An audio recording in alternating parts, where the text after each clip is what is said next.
Petugas tim gabungan Balai Gakum KLHK menangkap seorang tersangka jual beli satwa langka dan dilindungi berinisial W, berusia 74 tahun, di kediamannya Jalan Adam, Kelurahan Balai-Balai, Kecamatan Padang Panjang Barat, Kota Padang Panjang, Sumatera Barat.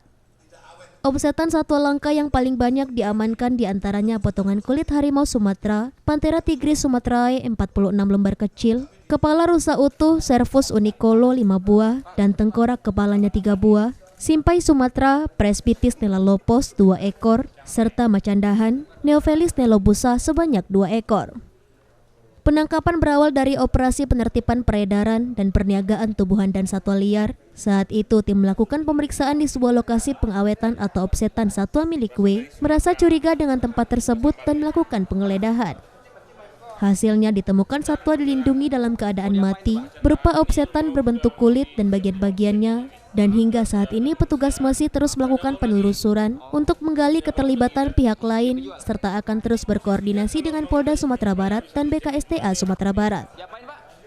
Saat ini barang bukti dititipkan dan dilakukan identifikasi jenis oleh BKSDA Sumatera.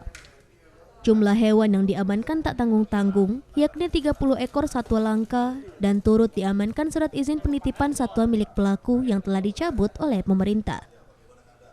Pelaku W ditetapkan sebagai tersangka dan jerat dengan pasal 21 ayat 2 huruf B dan D, junto pasal 40 ayat 2 Undang-Undang Nomor 5 Tahun 1990 tentang konservasi sumber daya alam hayati dan ekosistemnya dengan ancaman pidana penjara maksimal 5 tahun dan denda maksimal 100 juta rupiah.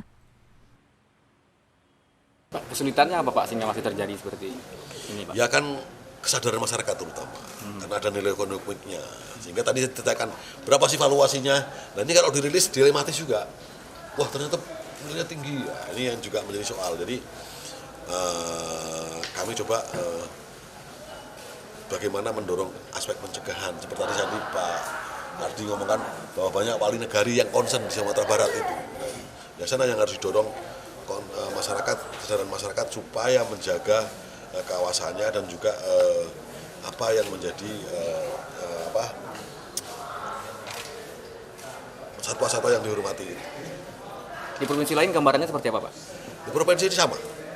Kita semua di seluruh Indonesia ya, itu menjadi tata kelola daripada KSDA, ya, KSDAE, kemudian Gakum mengawal bagaimana menjaga tadi pakai cyber patrol ya di media, kemudian kita coba perkuat jaringan dengan semua pihak, dengan bea cukai, dengan karantina, pintu bandara, pintu pelabuhan ya, kemudian dengan kepolisian terutama yang dari masing-masing unit yang terkecil untuk bagaimana mengurangi, paling enggak mengurangi lah ya. Dari Padang, Sumatera Barat, Budi Sunandar, iNews melaporkan.